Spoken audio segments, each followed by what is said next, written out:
मंत्रिपरिषद ने कुछ महत्वपूर्ण निर्णय लिए हैं जिसके बारे में मैं जानकारी देना चाहूँगा। बिहार राज्य खेल प्राधिकरण के memorandum of society and rules and regulation की स्वीकृति दी गई। राज्य सरकार, आपको जानकारी होगा कि स्पोर्ट्स पे बहुत सारा काम कर रही है और स्पोर्ट्स के प्रमोशन के लिए ये आवश्यक है कि एक स्पोर्ट्स अथॉरिटी होनी चाहिए। एक स्पोर्ट्स अथॉरिटी पहले भी थी लेकिन वो रजिस्टर्ड नहीं थी। राज्य सरकार ने इस स्पोर्ट्स अथॉरिटी को एक रजिस्टर्ड बॉडी के रूप में गठित किया है ताकि स्पोर्ट्स बॉडी के माध्यम से राज्य में विभिन्न स्तर पर खेल, विभिन्न खिलाड़ियों का चयन, विभिन्न खिलाड़ियों का कोचिंग और देश और विदेश में इस अथॉरिटी के माध्यम से हमारे खिलाड़ी लोग भाग ले सकेंगे, इसके लिए अथॉरिटी का गठन किया गया है। तो ये बहुत ही एक महत्वपूर्ण बॉडी होगी जो राज्य में स्पोर्ट्स के मद्देनज़र गठित की गई है और आज के दिन में पदाधिकारी हैं और हम लोगों ने पद भी सृजित करने के प्रस्ताव हैं। तो ये एक महत्वपूर्ण बॉडी है और यही बॉडी होगी जो कोचिंग, ट्रेनिंग, कैपेसिटी बिल्डिंग और पूरे क्षेत्र में स्पोर्ट्स से संबंधित जितने भी कार्य हैं उसका संचालन इसके माध्यम से होगा। दूसरा सामान्य प्रशासन विभाग है जिसमें आपको सरकारी सेवकों को प्रतियोगिता परीक्षाओं में सम्मिलित होने के लिए अफसर की सीमाएं बढ़ाई गई हैं। मैं जो प्रस्ताव है मैं पढ़ देता हूं जिस पर स्वीकृति दी है ताकि इसमें कोई कंफ्यूजन नहीं हो। ये बेसिकली जो बिहार सरकार के सरकारी सेवक जो सेवा में आ जाते हैं सरकारी सेवा में, उनके लिए ये महत्वपूर्ण निर्णय है और मैं बस पढ़ लेता था प्रस्ताव इसलिए क्योंकि कंफ्यूजन की स्थिति नहीं हो। बिहार सरकार के सरकारी सेवकों को सेवा में आने के उपरांत उनकी पूरी सेवा अवधि में प्रत्येक आयोग, बिहार लोक सेवा आयोग, बिहार तकनीकी सेवा आयोग, बिहार कर्मचारी चयन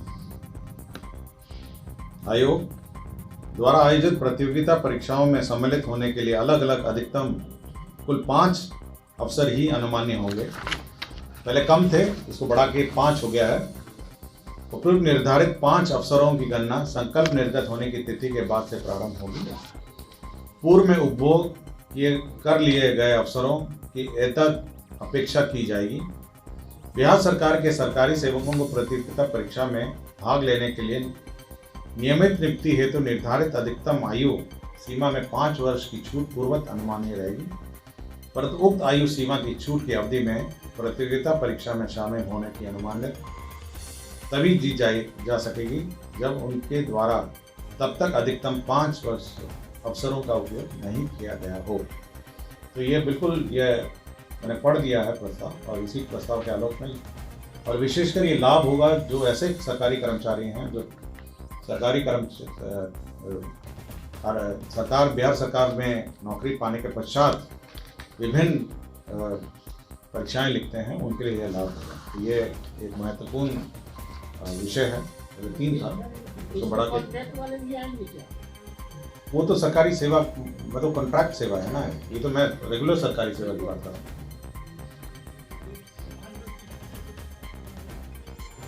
5 वर्ष पहले 5 वर्ष ही था, पहले भी 5 था, अभी भी 5 है। अफसर 3 थे क्या,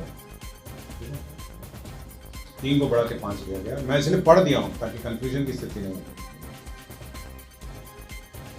तीसरा है बिहार नगर पालिका प्लास्टिक अपशिष्ट प्रबंधन संशोधन मॉडल उपविधि 2022 की स्वीकृति के संबंध। तो ये एक महत्वपूर्ण निर्णय है जो सिंगल यूज प्लास्टिक जिसको कहते हैं।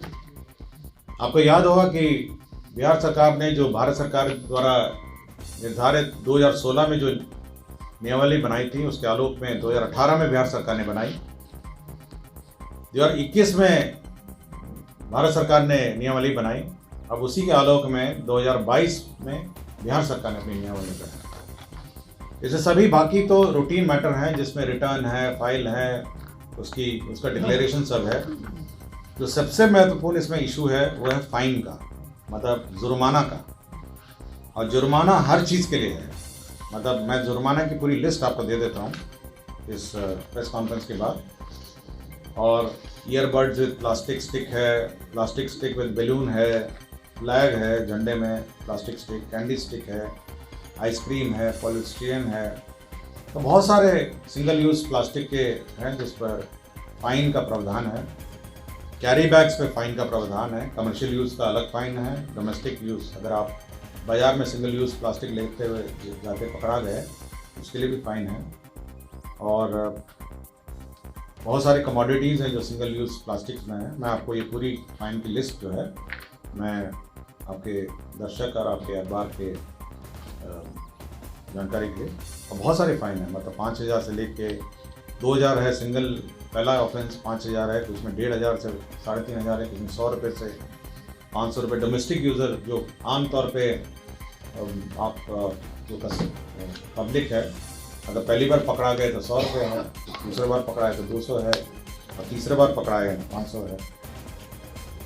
इवन हाँ, पब्लिक अगर आप अपना सिंगल यूज़ प्लास्टिक इस्तेमाल करते हुए नज़र आए, फाइन का नहीं था, हाँ बैन हो गया था, इसका फाइन का मैं बता रहा हूँ। उस पर भी है, कमर्शियल यूज़ पे 1,500 रुपये उसका फाइन है, 2,500 रुपये, 3,500 है। और फर्स्ट रीजन के प्रस्ताव में विज्ञान एवं प्रौद्योगिकी विभाग, इसमें भागलपुर अभियंत्रण महाविद्यालय भागलपुर में कंप्यूटर साइंस एवं इंजीनियरिंग के 5 पाठ्यक्रम हैं। इसमें शैक्षणिक और गैर शैक्षणिक पदों का सृजन है।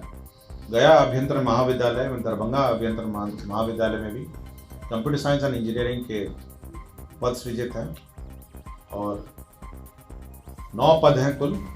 5 हैं ये भागलपुर के हैं, दरभंगा और गया के 9 पद हैं, 9 पद हैं। तो ये एक पद सृजन का प्रस्ताव है।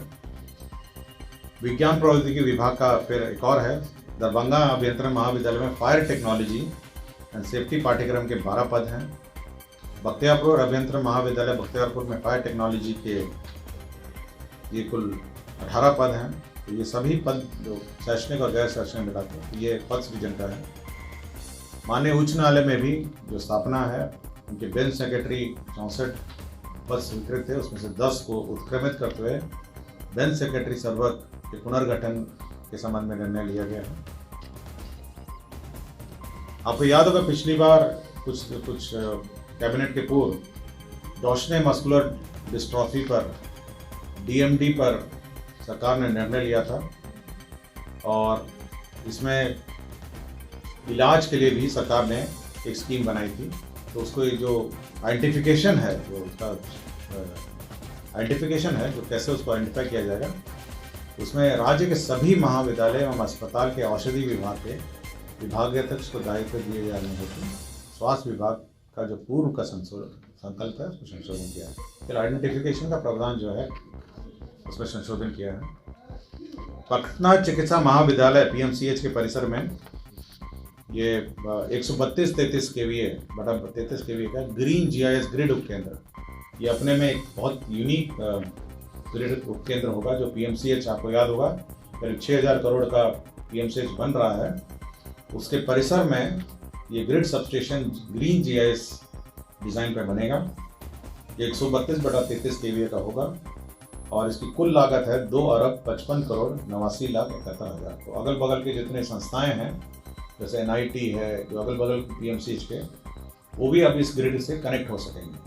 एक महत्वपूर्ण स्थान पर ये ग्रिड सबस्टेशन का निर्माण, ये स्वास्थ्य विभाग का प्रस्ताव था, किंतु ये जो हमारी ऊर्जा कंपनी है वो इसका निर्माण करेगी। DMI हमारा ग्रामीण विकास के अंदर DMI एक संस्था है, ये विकास प्रबंधन संस्था है, उसके विकास के लिए 98,45,00,000 रुपये सहायक अनुदान के रूप में राशि दी गई। औरंगाबाद जिला अंतर्गत जो ज़मीन है मौजा पिपरा में थाना 152 और 100 मौजा दोसमा में 521, उस पर भुगतान पर ये डेडिकेटेड फ्रेट कॉरिडोर जो कंपनी है इंडिया लिमिटेड है, उसको स्थानांतरण भूमि की गई। कैंपा फंड में राशि ये प्रत्याशा में स्वीकृत की गई थी, अब उसको कैबिनेट में स्वीकृति दी गई। ये 115 करोड़ 41 लाख का है, कैंपा है, कंपनसेटरी फॉरेस्टेशन की योजनाएं हैं, उसके अंतर्गत ये स्वीकृति की गई। तो इतने ही एजेंडा हैं, इस पर आज निर्णय हुआ, इसकी जानकारी मैंने आपको दी।